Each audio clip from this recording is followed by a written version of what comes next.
অলিম্পিকে খেলোয়াড়দের যৌন সম্পর্ক ঠেকাতে বিশেষ বিছানা। অলিম্পিকের আসর মানেই যৌনতার ছড়াছড়ি।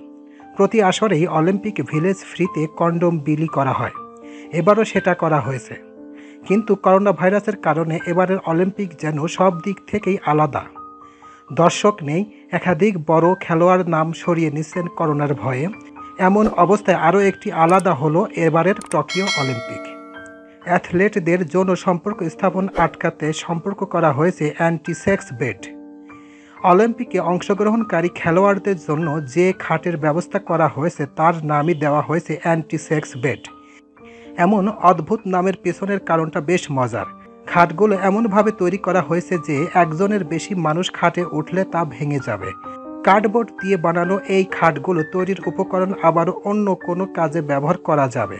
কোনো অ্যাথলেট যাতে সবার অগোচরে বাইরের কারোর সঙ্গে যৌন সম্পর্ক মিলিত হতে না পারে, সেই জন্যই এই ব্যবস্থা। অলিম্পিকের রীতি অনুযায়ী গেমস ভিলেজ ঢোকার সময় কন্ডোম দেওয়া হয়, তবে এবার খেলোয়াড়দের বলা হচ্ছে কন্ডোমগুলো ব্যবহার না করে স্মারক হিসেবে দেশে ফিরিয়ে নিয়ে যাওয়ার জন্য। করোনার পাশাপাশি HIV মোকাবেলায় সতর্কতা বৃদ্ধি করার কথাও বলা হচ্ছে। করোনার জন্য একাধিক বিধিনিষেধের মধ্যে এবারের অলিম্পিকের নতুন সংযোজন এই অ্যান্টি-সেক্স বেড। কারণ বাইরের মানুষদের সঙ্গে মেলামেশা বন্ধ থাকলেও গেম ভিলেজে হানা দিয়েছে করোনা ভাইরাস।